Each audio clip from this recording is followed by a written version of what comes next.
Hello fellow YouTubers, and welcome to this video, which is another Tuesday Tirade video. In this video, we'll be tackling a kind of controversial issue. I guess kind of is the key word here. But don't hate until you hear me out on this one. Okay?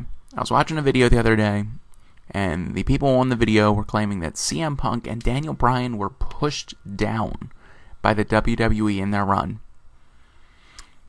And it kind of like rubbed me the wrong way because I don't remember it going down like that. So I gathered up the facts. So I went to Wikipedia, went through every single pay-per-view from when CM Punk had his first pay-per-view in Survivor Series 2006, where he teamed with DX and the Hardys, all the way through until Royal Rumble 2014.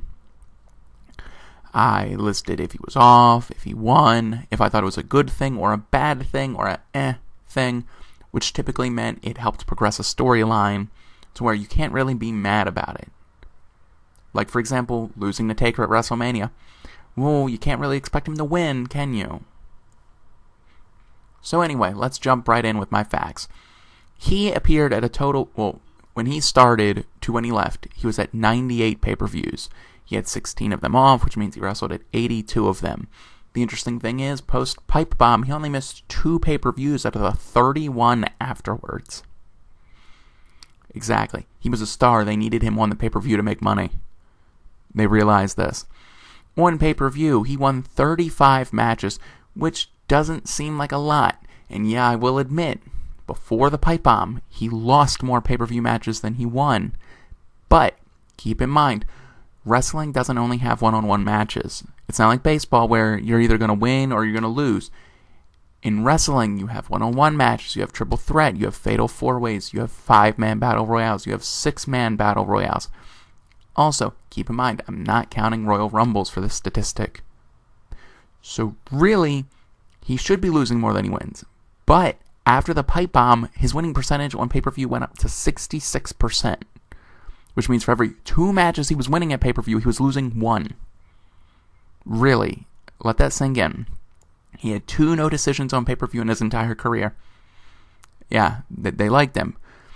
Now, when I counted up how many good pay-per-views he had versus how many bad pay-per-views he had, in total I gave him 49 good pay-per-views. Now keep in mind, he was only active on 82. I gave him 14 bad pay-per-view where the decision was really just stupid, and 19 that were it helped progress a storyline. So, that's not exactly bad. Okay, so let's look at who he's feuded with. Well, he was originally going to feud with Chris Benoit, before Benoit, did his thing. So, that was going to be an A-lister, somebody they were feeding him to boost him. Instead, they gave him John Morrison, which was a decent feud, but you also had him feud with Jeff Hardy, The Undertaker, Rey Mysterio, Big Show, Randy Orton before the Pipe Bomb. That's 6 main eventers.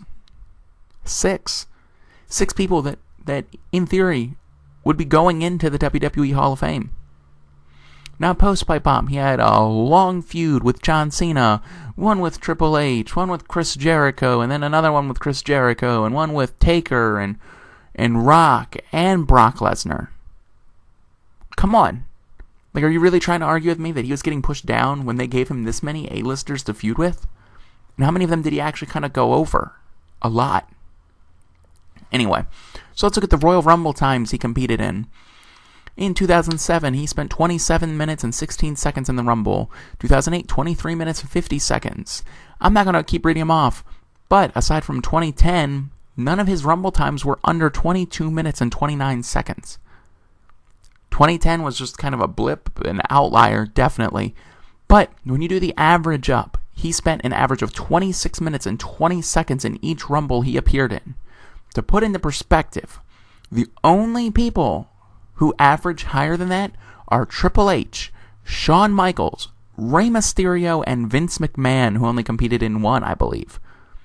So are you really trying to tell me he got pushed down when the only people who competed longer on average in a Royal Rumble match than him are 4 Hall of Famers? Not to mention, in 6 Royal Rumble matches, he was in for a total of 2 hours, 38 minutes, and 11 seconds. You know what that means? That means he is one of the longest the people to have spent the longest time in the Royal Rumble.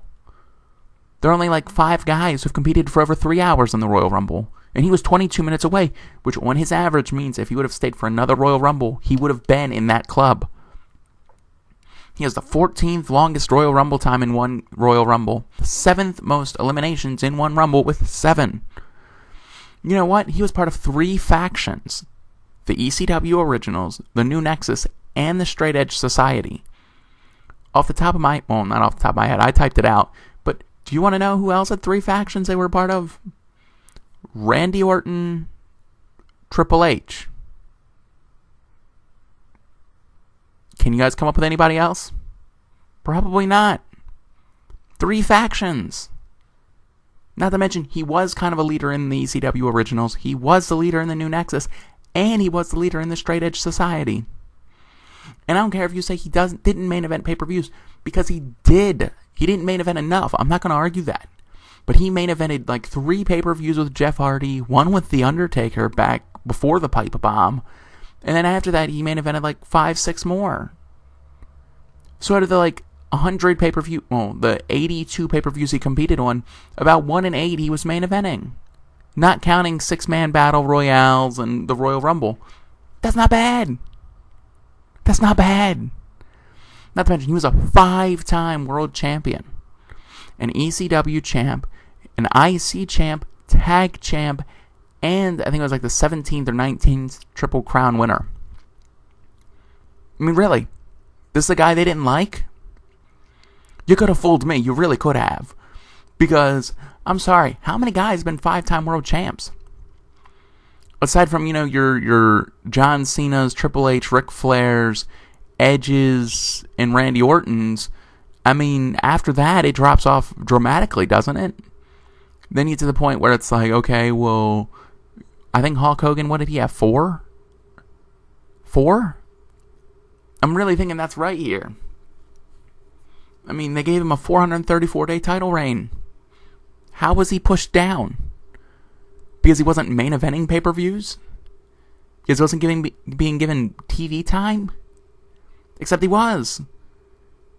They dedicated an entire summer to him. Yeah, the storyline sucked, but they did. How many other guys have been given a summer? What, the Nexus? And there was 8 guys. And John Cena. I mean, I just don't know. This argument has gotten on my nerves far too much. And obviously it has, because now I'm running over into 8 minutes. But these are the facts, people. Like, really. Feel free to put in some of your own facts, but these facts kind of tell a different story, don't they? I mean, anyway, leave a like or a dislike if you dislike this video. Comment with some of your facts, or if you agree with me, telling me that you agree with me. Whatnot, any of that good stuff. Share it if you have annoying friends who keep saying that CM Punk was buried or anything, because this video would be good for them. And stay tuned for January 1st. Anyway, peace out, home skillets.